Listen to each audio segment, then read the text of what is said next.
విశారదన్ గారికి హృదయపూర్వకంగా వారికి అభినందనలు తెలియజేస్తూ అట్లాగే మందకృష్ణ మాదిగ గారు తర్వాత మిగతా చాలా మంది సోదరులు కూడా వచ్చినారు. ప్రజా సంఘాలు వచ్చినాయి. ఇవాళ SC ST Bahujan Samaj party నుంచి కూడా మిత్రులు వచ్చారు. అట్లాగే ఎస్సీ ఎస్టీ బీసీ జేఏసీగా ఏర్పడి రాష్ట్ర రజక సంఘం కూడా ఈ ప్రాంతంలో మరి ఈ కుటుంబానికి అండగా నిలబడ్డందుకు వారికి కూడా అభినందనలు చెప్తూ మా పార్టీ నాయకుడు మాజీ శాసనసభ్యుడు నాగర్ కర్నూలు నియోజకవర్గం సోదరుడు మరి జనార్దన్ రెడ్డి గారు కూడా క్షేత్రస్థాయిలో మరి రోడ్డు ఎక్కి ధర్నా చేసి ఈ కుటుంబానికి అండగా నిలబడ్డందుకు వారితో పాటు మరి ఈరోజు మీకు ధైర్యం చెప్పడానికి ఇక్కడికి విచ్చేసిన గౌరవనీయులు ఎమ్మెల్సీ గోరెడ్డి వెంకన్న గారు, మాజీ మంత్రివర్యులు శ్రీనివాస్ గౌడ్ గారు, మాజీ మంత్రివర్యులు డాక్టర్ లక్ష్మారెడ్డి గారు, గౌరవనీయులు మాజీ శాసనసభ్యులు అంజయ్ యాదవ్ గారు, మాజీ శాసనసభ్యులు శ్రీ జైపాల్ యాదవ్ గారు, మాజీ ఎమ్మెల్యేలు సోదరులు ఆలా వెంకటేశ్వర రెడ్డి గారు, హర్షవర్ధన్ రెడ్డి గారు, ఇంకా మాతో పాటు విచ్చేసిన సోదరుడు రాజారాం యాదవ్ గారు, అదేవిధంగా మా సోదరుడు చిలకమరి నరసింహ గారు, డాక్టర్ సత్య గారు, అట్లాగే మా తమ్ముడు విజయ్ కుమార్ గారు, ఇమ్తియాజ్ ఇషాక్ గారు, మా అన్న ఫుడ్ కార్పొరేషన్ చైర్మన్ మరి పెద్దలు గోలి శ్రీనివాసరెడ్డి గారు, రాజ్యసభ సభ్యులు బీఆర్ఎస్ పార్టీ రాజ్యసభ సభ్యులు బలహీన వర్గాల ముద్దుబిడ్డ శ్రీ వద్దిరాజు రవిచంద్ర గారు, ఇంకా మా సోదరుడు వరంగల్ మాజీ శాసనసభ్యుడు నన్నపనేని నరేందర్ గారు, పెద్ద ఎత్తున విచ్చేసిన పత్రికా మిత్రులకు అందరికీ నమస్కారం. ఇవాళ నిజానికి ఇక్కడ జరిగింది మాటలకు అందని మహావిషాదం. ఒక పసిపాప ప్రాణాలు, 2 నెలల పసిగుడ్డు ప్రాణాలు పోయిన తర్వాత మాటలు రాక గుండె బరువెక్కిన పరిస్థితి వాళ్ళ రాష్ట్రంలో ప్రతి ఒక్కరికి ఉన్నది. ఇందులో రాజకీయాలు మాట్లాడాల్సిన సందర్భం ఎంత మాత్రం కాదు. కానీ కుటుంబానికి న్యాయం జరిగే విధంగా కొట్టడాల్సిన బాధ్యత మాత్రం అటు మీడియా మీద ఇటు మరి ప్రజలుగా సమాజంలో ఉన్న మనందరి మీద కూడా ఉన్నది. జరిగింది ఏంది అసలు? ఏమడిగింది ఆ పసిగుడ్డు? కొమ్మెరలో మల్లన్న జాతర జరిగితే ఆ మల్లన్న జాతరలో దర్శనం అడిగింది, దేవుడికి దండం పెట్టుకునే అవకాశం అడిగింది ఆ తల్లి చంద్రకళ. అడిగితే దేవుడి దర్శనం అడిగిన పాపానికి, దేవుడికి సేవ చేసుకునే, దేవుడిని దర్శించుకునే అవకాశం ఏమని అడిగితే ఇవాళ జరిగిన దాడి మానవత్వానికి మచ్చ. నిజంగా చెప్పాలంటే ఈ తెలంగాణ సమాజమే తలదించుకునే ఒక దుర్మార్గమైన ఘటన మన కొమ్మెరలో జరిగింది. ఒక్కసారి ఆలోచించమని చెప్పి నేను కోరుతా ఉన్నా ఇక్కడికి వచ్చిన మిత్రులందరినీ. మనం నిజంగా ఏ టైంలో ఉన్నాము, ఏ శతాబ్దంలో ఉన్నాము, జరుగుతున్న ఈ పరిస్థితి ఏంది ఒకసారి ఆలోచన చేయాలి. ఇంకా ఈ టైంలో 21వ శతాబ్దంలో కులాలు మతాల పేరిట చిన్నగా చూడడం, అవమానించడం, ఇవాళ ఇంకా కూడా అధికారాన్ని అండగా పెట్టుకుని హత్య రాజకీయాల్ని, హత్య చేసిన హంతకులని కాపాడే ప్రయత్నం జరగడం నిజంగా సిగ్గుచేటు. ఇందులో నేను ఈ ఒక్కరినో ఆ ఒక్కరినో నిందిస్తలేను. ఇందులో హంతకులకు అండగా నిలబడ్డ ప్రతి ఒక్కడు, వాడు ఎవడైనా గాని, వాడి దోషి రాష్ట్ర ముఖ్యమంత్రి అయినా, స్థానిక ఎమ్మెల్యే అయినా, స్థానిక ఎంపీ అయినా, ఎవరైనా కూడా ఈ తప్పు, ఆ పసిగుడ్డు ప్రాణాలు తీసిన హంతకులకు అండగా నిలబడ్డ వారు ఎవరైనా సరే వారిది ఖచ్చితంగా తప్పే. ఏమడిగిందా పసిగుడ్డు? మీరు ఎక్కి కులుకుతున్న గద్దెని అడిగిందా? మీరు పోగు చేసుకుంటున్న మూటల ముళ్ళు అడిగిందా?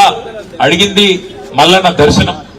దర్శనానికి పోతా అంటే ఇవాళ కులం పేరుతో దూషించడమే కాకుండా గణేష్ మీద దాదాపు 20-25 మంది దాడి చేసి తన్నినంత చోట తన్నకుండా తన్ని చివరికి ఆ తమ్ముడిని ఇబ్బంది పెడితే, అన్నా ఈ పసిగుడ్డు ముఖం చూసన్నా ఇడిచిపెట్టానన్నా, మావాడు ఒక్కడున్నాడు, మీరు 20 మంది తంతున్నారని చెప్పి ఆ అమ్మాయి మౌనిక వచ్చి ఆ పసిగుడ్డునన్నా ముంగట పెడితే దయగలుగుతుందేమో, మానవత్వం అనేది ఉంటే మనిషిలో ఆ పసిపిల్ల ముఖం చూసన్నా ఊకుంటారేమో అని చెప్పి ఈ అమ్మాయి మౌనిక వచ్చి వాళ్ళని ప్రాధేయపడ్డది, బతిమలాడింది. అన్నా వదిలిపెట్టండి అన్నా, చచ్చిపోతాడన్నా, కొట్టకండి అన్నా, పసిగుడ్డు ముఖం చూసి తండ్రిని వదిలిపెట్టండి అన్నా అని అడిగితే, దుర్మార్గుడు, మానవ మృగం లాంటి మనిషి వాడెవడో చెత్తనా కొడుకు, వాడు కాలితో తంతే ఆ పాపని, ఇవాళ పాప చనిపోయింది. ఇట్లాంటి మానవ మృగాల్ని మరి శిక్షించాల్సిన పోలీసులు ఏం చేస్తున్నారని నేను అడుగుతా ఉన్నా. మరి మౌనిక పోయి, గణేష్ పోయి, మా బిడ్డ మీద దాడి జరిగింది, మా మీద దాడి జరిగింది, దయచేసి కంప్లైంట్ తీసుకోండి అంటే, లేదు మీరు సరిగ్గా రాసియలేదంటాడట. నేను అడుగుతున్నావు పోలీస్ అధికారిని, నీకు ఉద్యోగం ఇచ్చింది ఈ రాష్ట్రం, నీకు జీతం ఇచ్చేది ఈ రాష్ట్ర ప్రజలు. రేవంత్ రెడ్డి కాదు, ఆయన తొత్తులు కాదు. నువ్వు చేయాల్సింది, సేవ చేయాల్సింది బాధితులకు. ఎవరి మీద అయితే దాడి జరిగిందో వాళ్ళు వచ్చి నీకు షికాయత్ చేస్తే, కంప్లైంట్ ఇస్తే అది కరెక్ట్ గా లేదంటవా?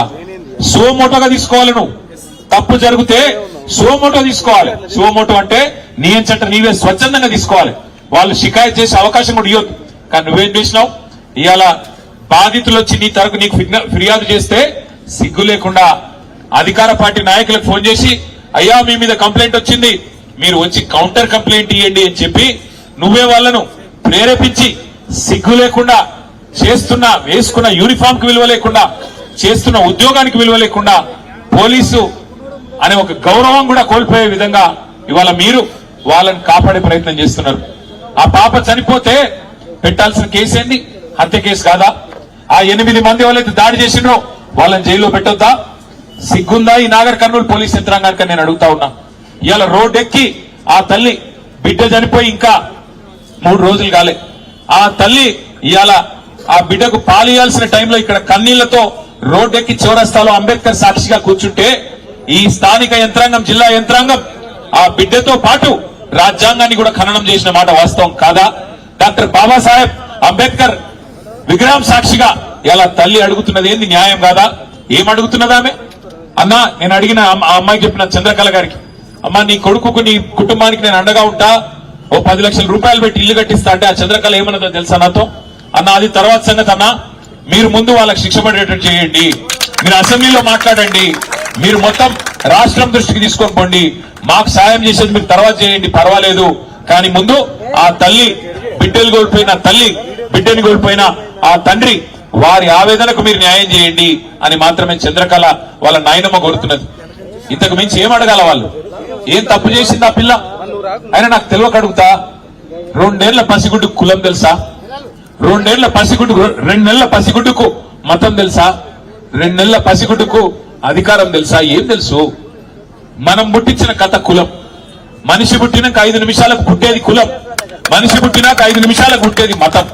ఇవాళ దానికోసం చివరికి మనుషులను చిన్న చూపు చూసి, దేవుడు దర్శనానికి రాకుండా చేసి, వారి మీద దాడి చేసి, మళ్ళీ వారి మీదనే కేసులు పెట్టి చివరికి రోడ్డు మీద కూర్చునే పరిస్థితి తల్లికి, ఆ తండ్రికి, వాళ్ళ కుటుంబం మొత్తానికి తెచ్చిన ఈ వ్యవస్థను చూసి సిగ్గుతో తలదించుకోవాలి తెలంగాణ సమాజం. ఇవాళ నేను ఇక్కడ రాజకీయం మాట్లాడడానికో రాజకీయం చేయడానికో రాలేదు. నేను స్థానిక ఎమ్మెల్యే గారిని కూడా కోరుతా ఉన్నా, స్థానిక ఎంపీ గారిని కూడా కోరుతా ఉన్నా, హంతకుడు ఎవడైనా హంతకుడే. వాడు ఏ పార్టీ వాడైనా, ఏ పార్టీ వాడైనా వాడిని ఖచ్చితంగా శిక్షించాల్సిందే. 8 మంది ఈరోజు ఈ హంతకుల ముఠా కలిసి ఆ పాపను హత్య చేసింది. ఆ 8 మందిని జైల్లో పెట్టాలా, ఆ 8 మందిని ఖచ్చితంగా హత్యా నేరం కింద అరెస్ట్ చేయాలన్నదే మా ప్రధానమైన డిమాండ్. తర్వాత ఆ కుటుంబాన్ని తప్పకుండా, సరే మేము పార్టీ పరంగా మేము ఆదుకుంటాం, ఆ ఇల్లు కట్టిస్తాం, అది పెద్ద సమస్య కాదు, కానీ రాష్ట్ర ప్రభుత్వం కూడా స్పందించాలా. రాష్ట్ర ప్రభుత్వం కూడా ఖచ్చితంగా స్పందించి ఈ దుర్మార్గమైన అహంకారం